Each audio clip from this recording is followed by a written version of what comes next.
Here's my question for you at 6:35 on a Tuesday morning. Do you care that the popularity of the United States has apparently, according to Politico, collapsed in the wake of Donald Trump's return? 913-408-7957. Nobody cares. That's my hunch here. Not even a hunch. That's exactly how I feel. I do not care. Now, if you care, or if you don't care, I'd like to hear why at 913-408-7957. But for a lot of people, they're going to see this poll, and this is my reaction to it. I say good. I'm more than accepting of this.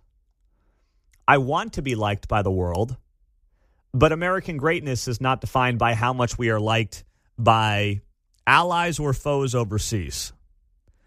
I'm not worried that Nigeria has a negative 26 perception of the United States and is plus 62 when it comes to their perception of China. If that's how Algeria and, Libya and Egypt prefer to operate, if they want to sit there and run into the arms of China, be my guest. It shouldn't change anything that we are doing here in the United States.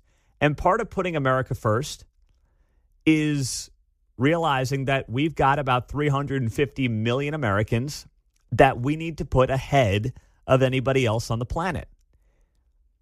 Now, what they're misunderstanding here is that America first doesn't mean the rest of the world finishes last. In fact, America first I've always perceived and interpreted as simply America coming before the rest of the world in importance.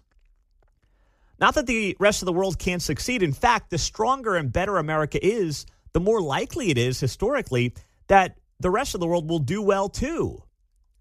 But we're not putting you before Americans. We're not putting your well-being before anybody in the United States.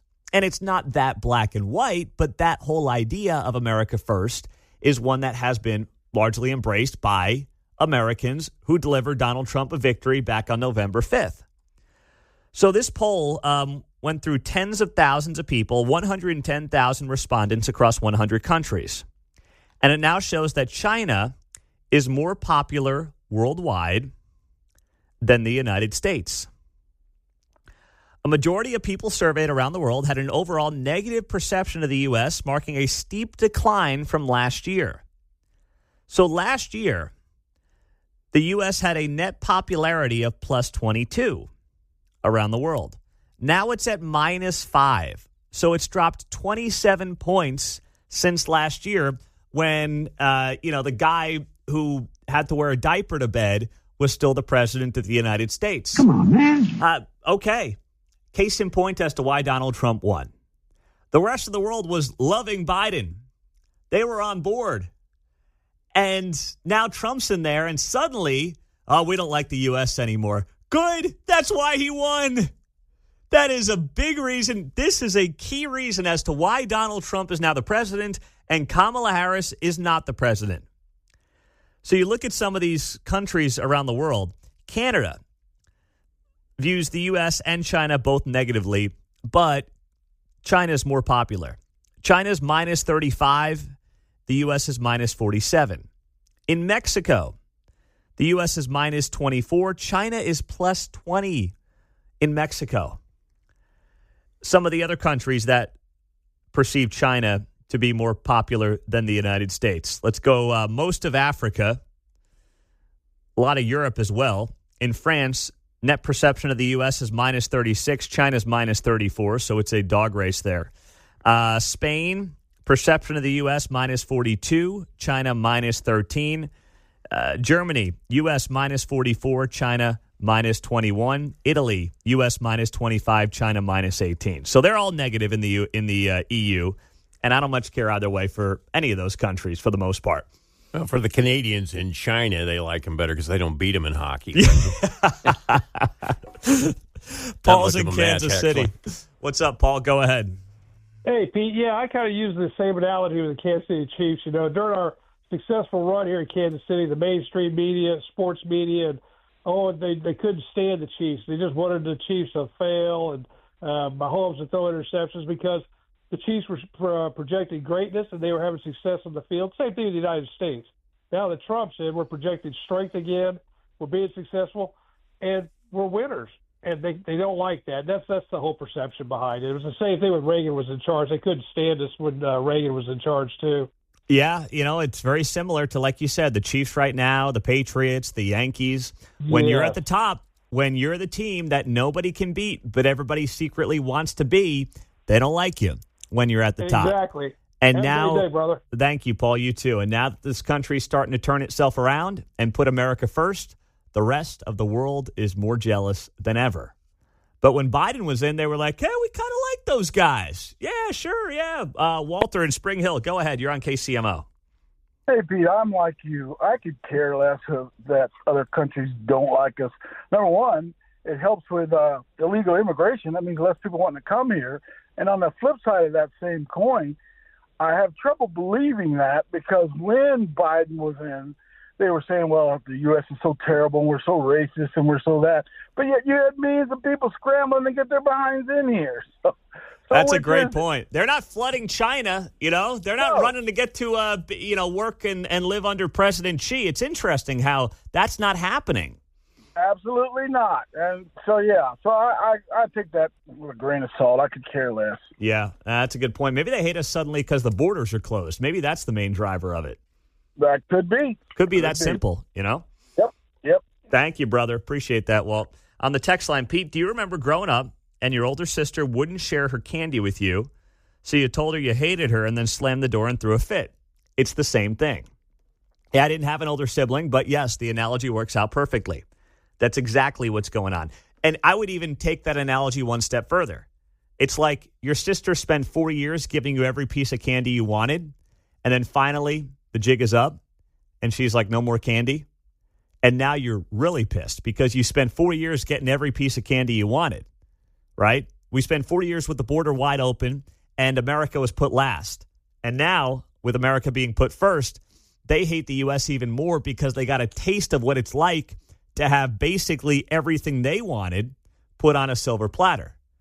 913-408-7957. Where's the U.S. popular or more popular than China?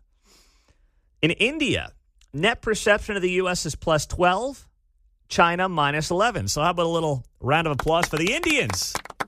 Yeah, we got the Indians back. They like us over there. That's also because Trump wants to shift a lot of the manufacturing out of China and into India.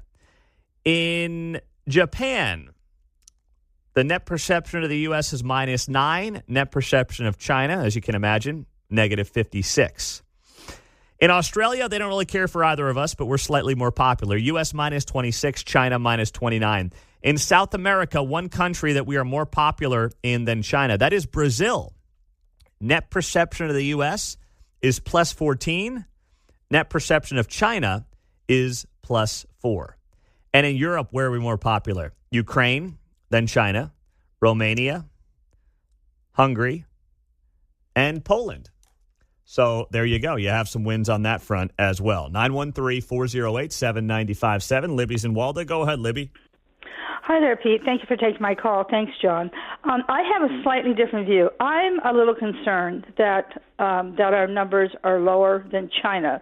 And the reason for it is that should there ever be a major war, who are we going to be able to really have come to our defenses that has the military power to help us if that should ever happen? That is a very fair and that's a good question to bring up, Libby. And here's how I would think about that in particular. If there is ever some worldwide global conflict that pits the U.S. against China, this is why it's imperative for the world, not just the United States, to be less reliant on China, which is what Donald Trump is trying to achieve right now. He's trying to limit the trade of not just the United States with China, but also the entire world. Because if the world is over-reliant on China and Chinese goods and Chinese manufacturing, then some of these countries will have no choice other than to take China's side. And frankly, I think that's what China is going for with global domination. So you're right to bring up that concern. But it's not just about a popularity contest. It's ultimately about economics. People can say what they want and about who they like, but ultimately it's about what will keep their country afloat. And if these countries, if Trump can effectively get these countries less reliant on China, that will be a win for everybody. Mike in Kansas, what's up, Mike? Go ahead. Good morning.